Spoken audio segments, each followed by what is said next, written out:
যুক্তরাষ্ট্রের সঙ্গে সম্ভাব্য চুক্তি চূড়ান্ত হয়েছে এমন খবরকে ভিত্তিহীন এবং কল্পনাপ্রসূত বলে উড়িয়ে দিয়েছে ইরান।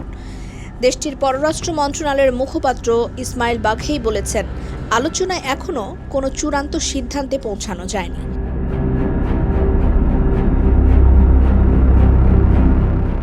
এর আগে মার্কিন প্রেসিডেন্ট ডোনাল্ড ট্রাম্প দাবি করেন, যুদ্ধবিরতির মেয়াদ বাড়ানো, গুরুত্বপূর্ণ নৌপথ হরমুজ প্রণালী পুনরায় চালু করা এবং ইসলামিক প্রজাতন্ত্রের পারমাণবিক কর্মসূচি নিয়ে ৬০ দিনের আলোচনা শুরু করার একটি খসড়া চুক্তিতে অনুমোদন দিয়েছে তেহরান।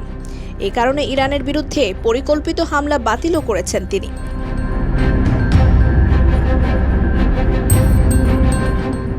সাংবাদিকদের ট্রাম্প জানান, তাদের এমন একটি চুক্তি হয়েছে যেখানে ইরান কখনো পারমাণবিক অস্ত্রের অধিকারী হবে না, আর এটাই ছিল তাদের সব প্রক্রিয়ার মূল উদ্দেশ্য।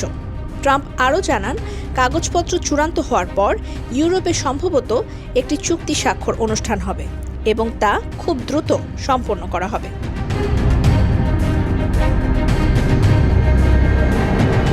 তবে ইরানের সংবাদ সংস্থা জানিয়েছে, তেহরান এখনও যুক্তরাষ্ট্রের সঙ্গে কোনো চুক্তির খসড়ায় অনুমোদন দেয়নি। তবে ইরানের পক্ষ থেকে জানানো হয়েছে, এতে স্বাক্ষর করার বিষয়টি তেহরান বিবেচনা করতে পারে।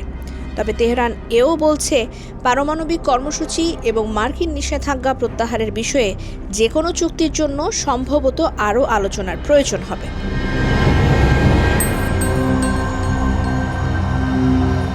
তাসনিম নিউজ এজেন্সিকে দেয়া বক্তব্যে বাঘেই জানিয়েছেন, যুক্তরাষ্ট্র বারবার তাদের অবস্থান পরিবর্তন করছে। ইরান তার লাল রেখা বা মৌলিক অবস্থান থেকে কোনো ধরনের আপোস করবে না। এছাড়া কাতার এবং পাকিস্তান এই আলোচনায় সক্রিয় মধ্যস্থতাকারীর ভূমিকা পালন করছে বলেও জানান তিনি।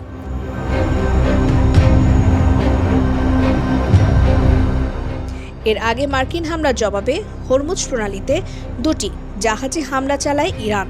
দেশটির Islamic revolutionary guard corps IRGC জানিয়েছে, হরমুজ প্রণালী অবৈধভাবে পার হওয়ার চেষ্টা করার সময় ২টি তেলের ট্যাঙ্কারে হামলা চালানো হয়।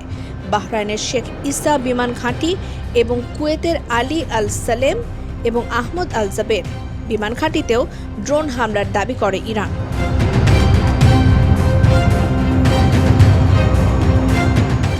এদিকে ইরানের বিরুদ্ধে নতুন হামলা স্থগিতের ঘোষণা আসার পর আন্তর্জাতিক বাজারে তাৎক্ষণিক প্রভাব পড়ে। ব্রেন্ট অপরিশোধিত তেলের দাম ব্যারেল প্রতি নেমে আসে $90 নিচে। একই সঙ্গে যুক্তরাষ্ট্রের শেয়ার বাজারও ঊর্ধ্বমুখী অবস্থায় দিন শেষ করে।